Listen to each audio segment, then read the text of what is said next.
Ang Ginoo maanaa kaninyo. Ang Santos nga Ebanghelyo sumala ni San Juan. Si Jesus miingon kang Nicodemo, kay gihigugma pag-ayos sa Dios ang kalibutan, ug tungod niini gihatag niya ang iyang bugtong anak, aron ang tanan nga motuo kaniya dili mamatay, kundili makabaton hinuon sa kinabuhing dayon. Kay wala ipadala sa Dios ang iyang anak nganhi sa kalibutan aron pagsilot, kundili aron pagluwas niini. Ang tanan nga motuo sa anak dili silutan, apan kadtong dili motuo kaniya gisilutan na, kay wala man siya motuo sa bugtong anak sa Dios. Mga igsuon, ang Ebanghelyo sa Ginoo. Malipayong piyesta kaninyong tanan, mga igsuon. Happy Fiesta. Karon gisaulog nato ang solemnidad sa Santissima Trinidad o Solemnity of the Holy Trinity. Kining atong kasaulugan karon pagmatuod sa usa ka pinakabugat o pinakaimportante na pagtulunan nga naghimo kanato nga mga Katoliko. Kita nagtuo sa usa ka Dios nga adunay tulo ka persona, Amahan, Anak ug Espiritu Santo. Unsa man ang pinakabugat na hagit o pagdapit para kanatong tanan, mga igsuon, sa atong pagsaulog niining maong solemnidad. Kung atong pamalandungan ang Santissima Trinidad, ang iya gayong pinakatinaw na pagtulunan para kanato, mao ang pahinumdom nga ang atong Kristohanong pagtuo katilingbanon. Ang atong Kristohanong pagtuo katilingbanon, mga igsuon. Kung mangita kita, kung muaninaw kita og kapulong o synonym sa ngalan sa Dios, ang ato gayong makaplagan mao ang pulong na katilingban. Usa ka Dios apan katilingban sa Amahan, sa Anak ug sa Espiritu Santo. Kung ato kining masabtan ug mahuptan, dako kaayo di siya og hagit ug pagdapit kanato, ug ang iyang tin-aw kay napangutana kanato mao kini: sa unsang pamaagi man nato gipuy-an ang atong pagtuo nga kita nakalambigit sa pagpalig-on sa Kristohanong katilingban. O sa simpleng pagsulti, mga igsuon, unsa may bunga sa atong personal na pagtuo sa kinabuhi sa atong katilingban. Mga igsuon, atong pamalandungan ang pamaagi sa Santissima Trinidad. Adunay duha ka butang na atong makaplagan diha kanila. Sila napundok una sa tanan tungod sa ilang gugma sa usag-usa. Gugma ang nakapundok sa Santissima Trinidad. Sa atong pagsabot o sa pagtulunan nato sa atong simbahan, mga igsuon, ang gugma nagpasabot na to love is to desire the good of the other. To love is to desire the good of the other. Sayon kaayo ni hinuklugan sa mga ginikanan. Walay laing tinguha ang ginikanan alang sa ilang mga anak, kundili ang kaayuhan sa ilang mga anak. Kana ang gugma, mga igsuon. Ang bana, walay laing katuyuan, kundili ang kaayuhan sa iyang asawa.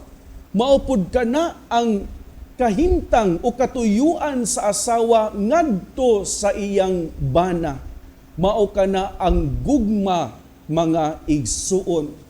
Apan ang gugma nga gidapit para kanatong tanan karon, kinahanglang mugawa sa konteksto sa atong pamilya ug ato kining hubaron sa konkretong pamaagi sa atong pag-apil sa kinabuhi sa atong katilingban.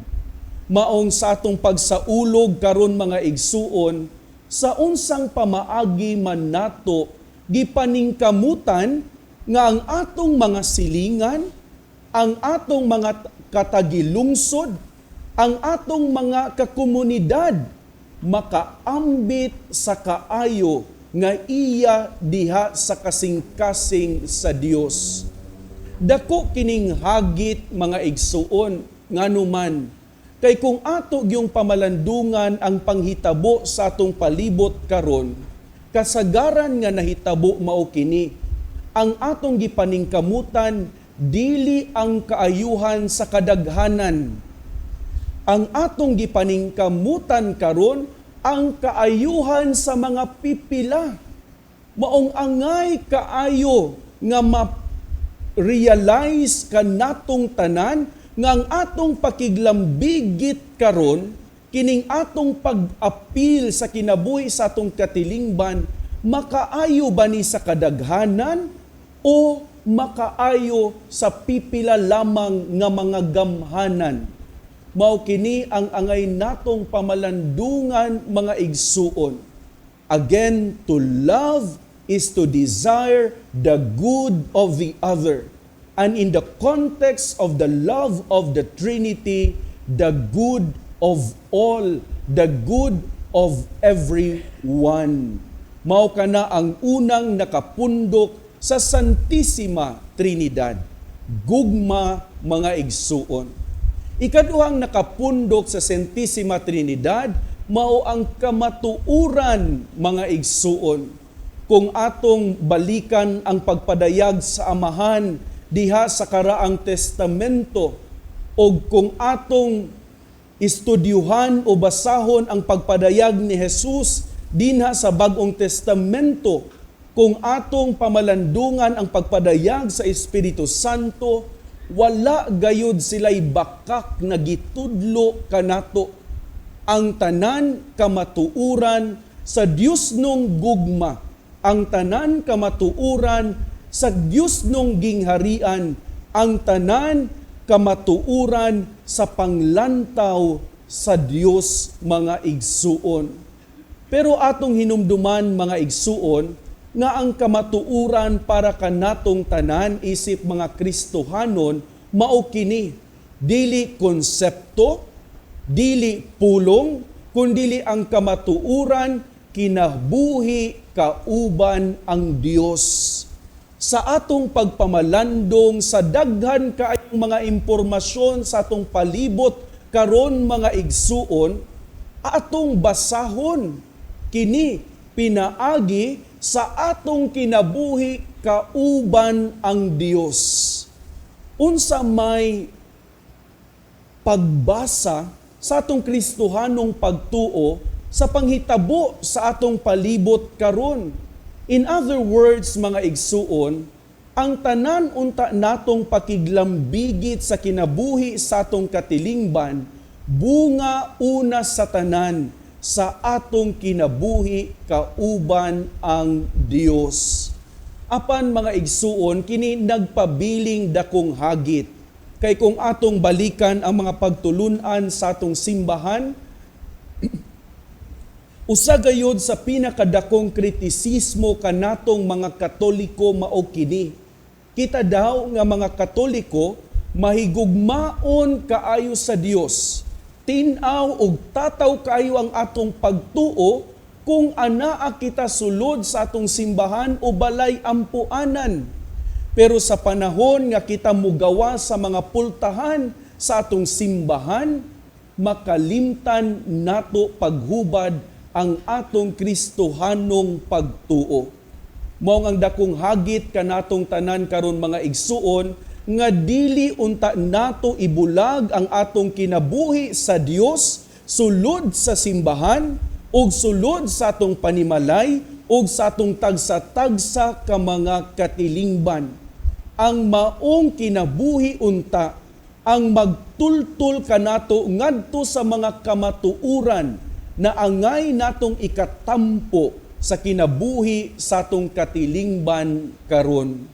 Sa atong pagpadayon nining santos nga misa mga igsuon, pangayuon nato ang igong grasya, ang igong panabang sa Ginoo, nga unta ang matag usa kanato maumol diha sa Dios dong gugma, aron kita maninguha sa kaayuhan sa kadaghanan, ug unta ang atong mga kasing-kasing ug huna-huna maumol sa kamatuuran sa Dios, aron kita mahimong tigpanday sa usa ka Diosnon nga katilingban nga musalamin sa hiya sa hustisya, katarong ug kaluoy sa Amahan, sa Anak ug sa Espiritu Santo. Mapuy-an unta nato kini, hinaot pa unta.